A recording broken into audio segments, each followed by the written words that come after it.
Fala pessoal, bem-vindos a mais um episódio do Sonoridades. Hoje a gente está com o Mad Professor, o criador, o visionário, o homem que transformou o dub em um gênero fantástico, famosíssimo e que levou o reggae a outros patamares. Para quem não curtiu o reggae, curtiu uma coisa mais próxima à psicodelia, ao rock progressivo, acabou entendendo o reggae melhor. Continuamos esse papo com ele quando ele veio para o Festival Mucho no final do ano passado, aqui em São Paulo, e também passou pelo Rio de Janeiro. A gente falou de várias coisas da criação do dub, ele explicou o que que é o dub para quem não conhece, a gente falou de inteligência artificial, ele contou episódios com a Xadê, e quando ele trabalhou com o Lee Scratch Perry, esse sim, outro grande também visionário do reggae e do dub. Confira, o papo tá bem legal. Se eu puder ajudar da sua ajudem, tem aí as informações aqui embaixo no nossa descrição. E quem puder, compartilhe. Se for do seu agrado, compartilhe. Faça chegar a outras pessoas que possam curtir o nosso conteúdo. Grande abraço.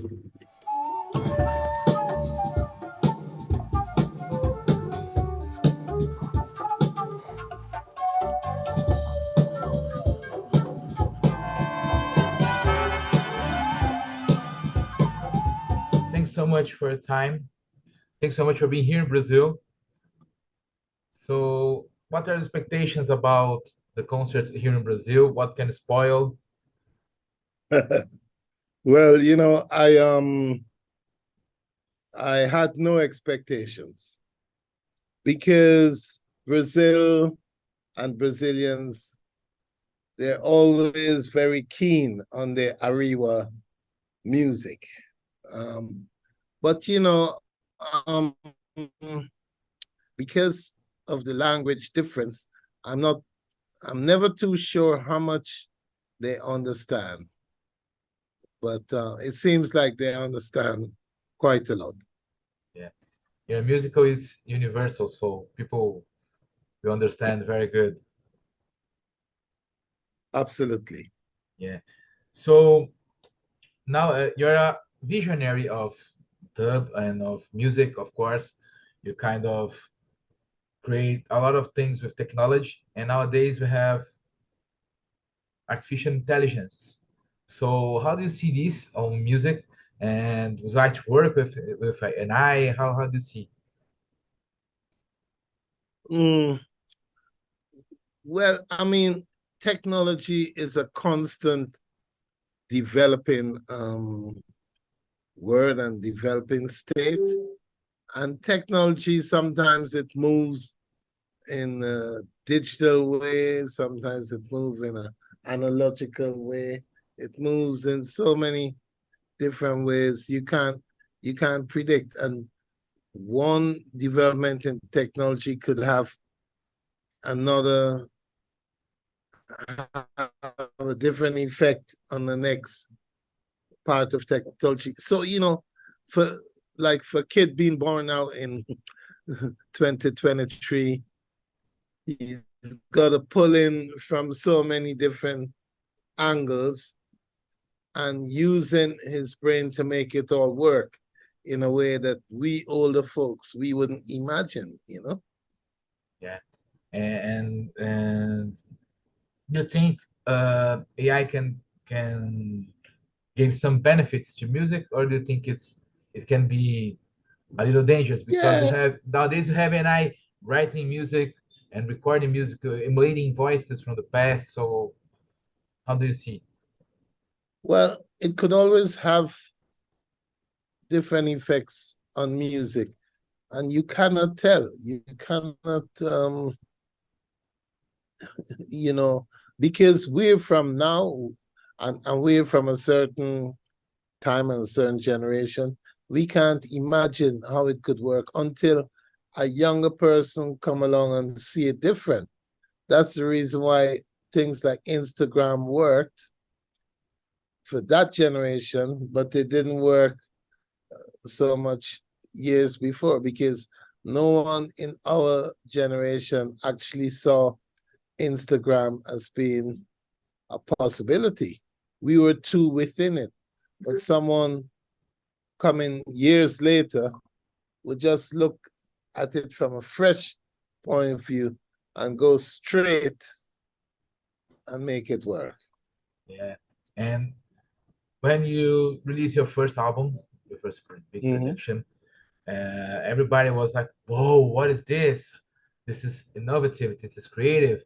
And do you think that if you release this album nowadays, will have the same success, the same accomplishment, the same sense of urgency that it has on the past? Who knows? It could be more, it could be less. But at the time I released my first album, people never really expected dub as a concept, because most dub albums and dub releases at that time were a version of a vocal album. So it was like an afterthought. And Dub Me Crazy, the first album, was one of the first albums where someone gonna sit down and say, listen, we are making this album as a dub album. We're not making it as a vocal album and we're gonna use the dub mixes. No, it was a deliberate dub album. And it was a departure in the way anyone approached dub. Because prior to that, dub was an afterthought. It was like, yeah, let's make this album with, say, Uroy or Dennis Brown, and we'll have a dub album. Yeah. And that was the dub album. So we changed the rules. Yeah. And for those who doesn't know what is dub, can you explain dub for the people who don't know what is dub? Well, dub is the first form of electronic music, wherein you give the listener the template of the drum and bass, and you season it. It's like cooking. You season it with effects. A little bit of echo here, a little bit of reverb there, and you create a landscape where you could take it where you want to take it if you want. I mean, some people tell me it's excellent music to make love to. For me, it's excellent music to drive to, because I like to drive a lot. So when I'm in a car by myself, I listen to the dub, and sometimes I play the same dub track 5 times. And 5 times I hear 5 different things. So dub give you the space. Good explanation. I really think and agree with you about your explanation.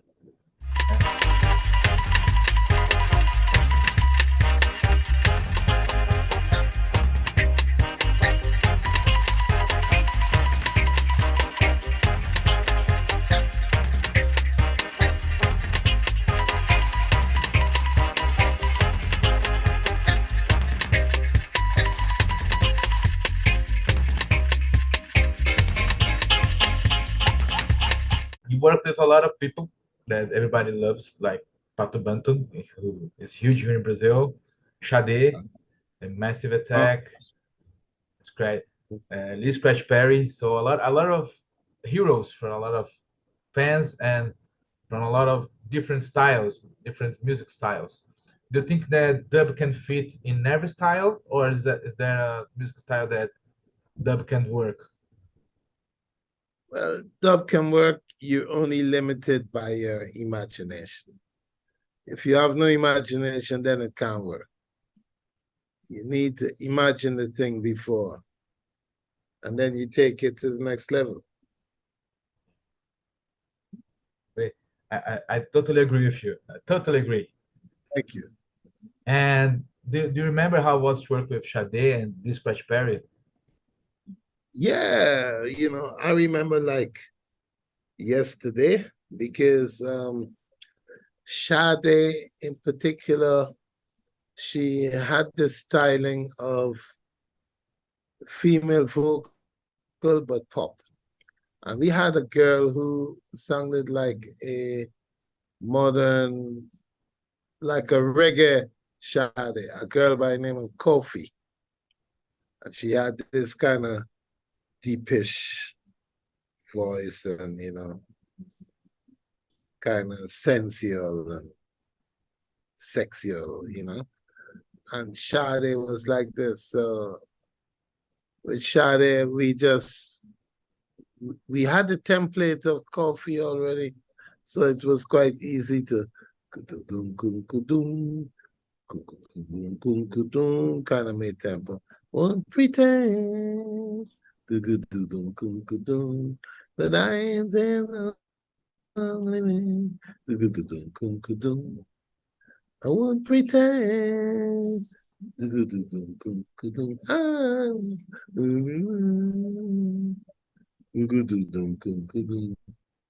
Well, I can eat you. And then we put,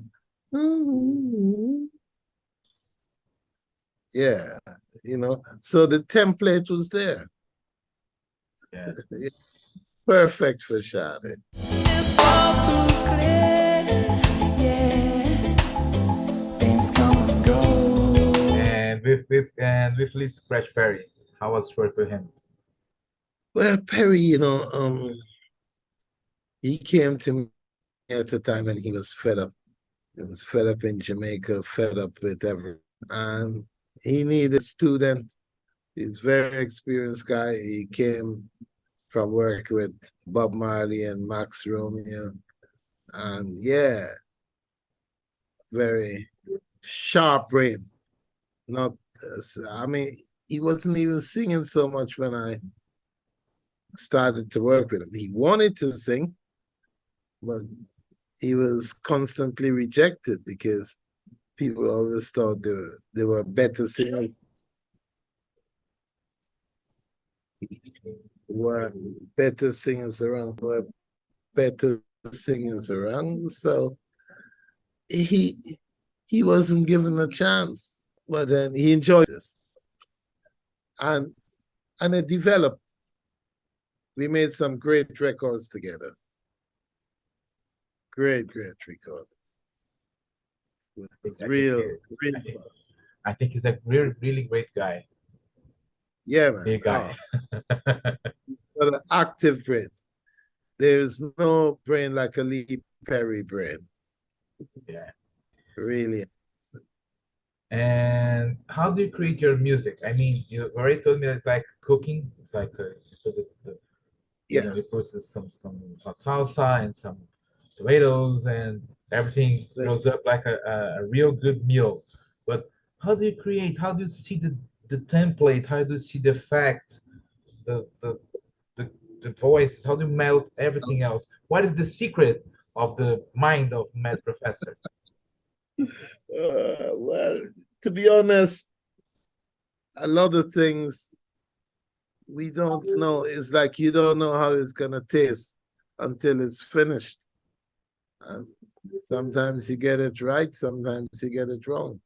You really don't know. And it's a lot of experimentation goes on, a lot. Yeah. We just go in the kitchen and hope that it will work. I want you to straighten out my tomorrow.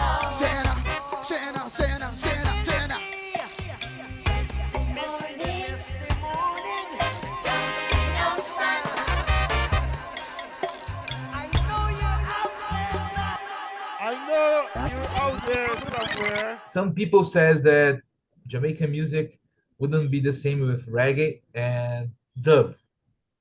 Do you think it's the same, or how do you see this, how can I say, this glue about dub and reggae? Because they Well, can work together and they can work together, correct?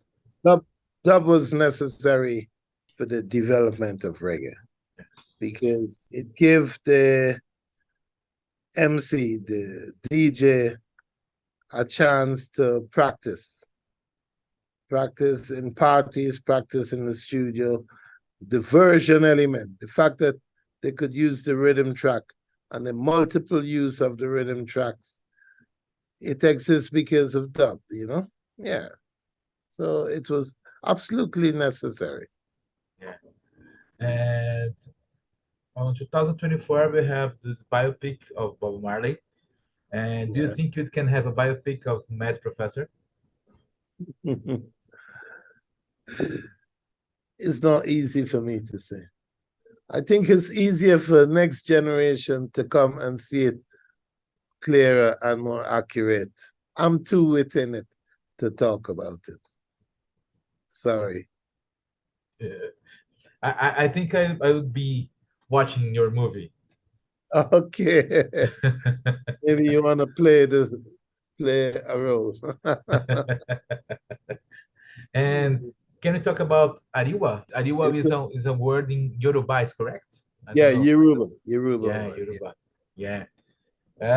So how do you start Ariwa? And how do you see the development of Ariwa and the importance of Ariwa in the music? Well, I started Ariwa without even thinking it would be called Ariwa. I wanted to have a recording studio. I started in my house. Then I named it Ariwa. Yeah. Man, it's just like a dream. You know, Stevie Wonder, the song, never ever had a dream come true in this whole world.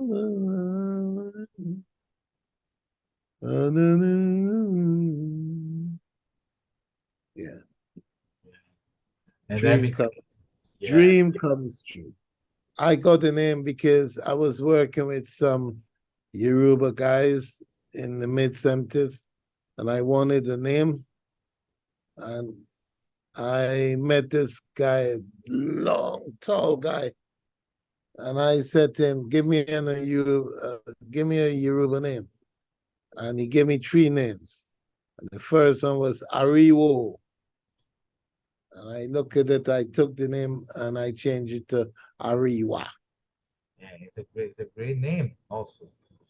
And Thank you. Huge, and it's like a dream. Yes. And never ever had a dream come true. You know the Stevie Wonder song? Yeah, Stevie Wonder. You have to look at that more time. Great guy.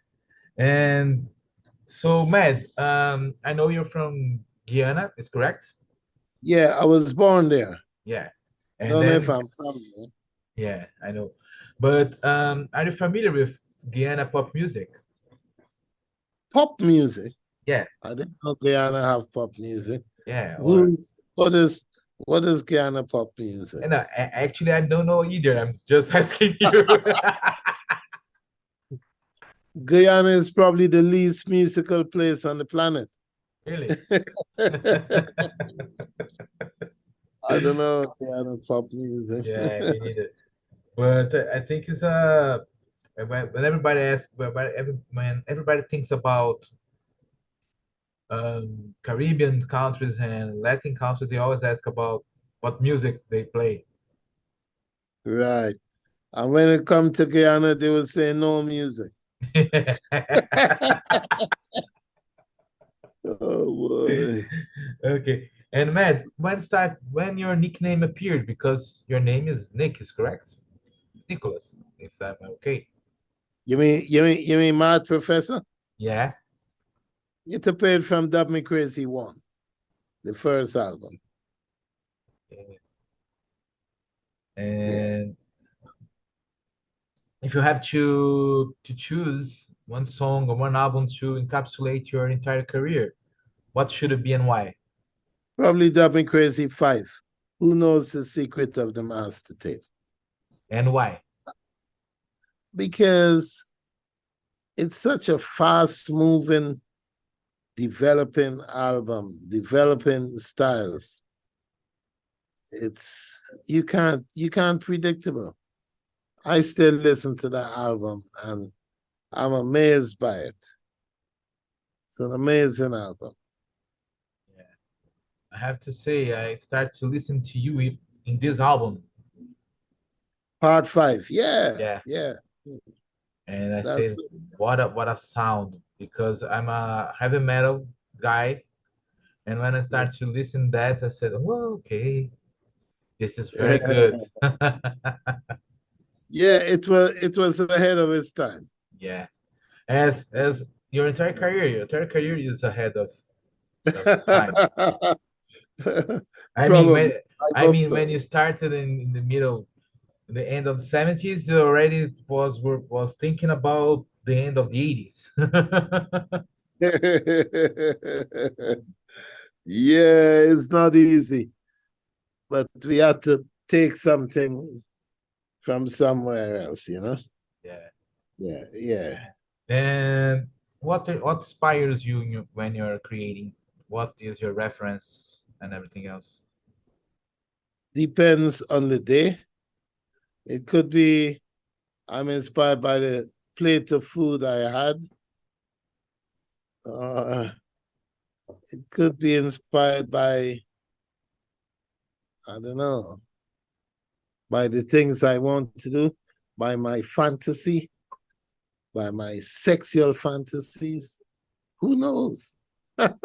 If you have to give an advice to your younger version, what should be, and what do you think should be the advice of your younger version to your nowadays version?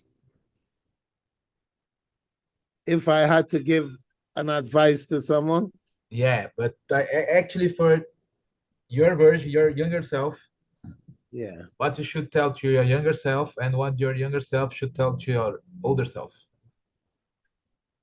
all dreams are possible. Yeah. Never.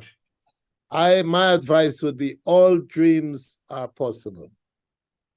Because from you dream it, it can happen. Okay.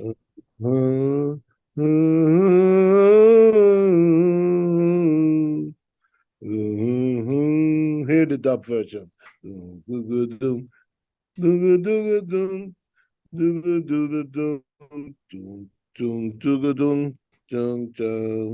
Never ever had a doogadoo, doogadoo, doogadoo, diggy diggy ding. In my only world, doogadoo, doogadoo, doogadoo, daga daga dang, diggy diggy ding, daga diggy ding, diggy ding, diggy ding, daga diggy ding, diggy diggy ding, diggy diggy ding, dang dang dang. Never ever had a dub come true. Doo-ga-doo. In my only name, I love you. Daga daga dang, digga digga ding, digga digga ding, digga ding, digga ding, daga digga ding, digga digga ding, digga ding. Back to the intro. Ooh, ooh, ooh, ooh, ooh, ooh, ooh.